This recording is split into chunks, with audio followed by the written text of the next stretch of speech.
Merah putih nih, coba. Merah putih. Oh, merah putih. Merah putih One for All. Mengenal film animasi Merah Putih, One for All, mengapa jadi sorotan?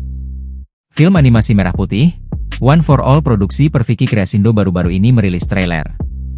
Penayangan film yang dijadwalkan pada 14 Agustus mendatang berdekatan dengan perayaan HUT ke-80 RI. Namun, trailer film ini justru menjadi sorotan publik karena kualitas animasi yang dianggap kurang matang. Selain itu, animasinya dinilai terlalu kaku dan jauh tertinggal dibandingkan beberapa film animasi Indonesia lainnya. Bahkan, film ini dibandingkan dengan Jumbo, yang menjadi salah satu film terlaris di Indonesia.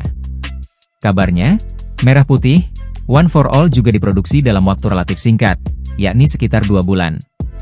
Biaya produksinya disebut mencapai 6,7 miliar rupiah, angka yang tergolong besar untuk sebuah film animasi. Film ini disutradarai oleh Endiarto dan Bintang Takari, dengan mengangkat tema semangat menyambut Hari Kemerdekaan.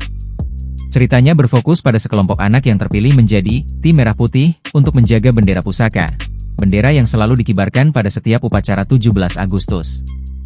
Namun, 3 hari sebelum upacara, bendera tersebut hilang.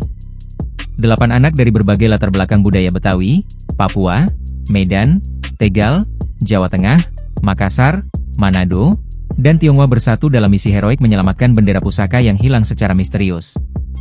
Mereka adalah Neka, Yahya, Nabila Yasmin, Sky, Nathan, Billy, Rangga, dan Bintang. Mereka memulai petualangan menelusuri hutan, menyusuri sungai, hingga menghadapi konflik batin. Dengan durasi 1 jam 10 menit dan kategori semua umur, film ini mengisahkan sekelompok anak di sebuah desa yang tengah bersiap menyambut Hari Kemerdekaan Indonesia. Rencananya, film ini akan tayang di bioskop seluruh Indonesia pada 14 Agustus 2025. Download Tribun X sekarang, menghadirkan lokal menjadi Indonesia.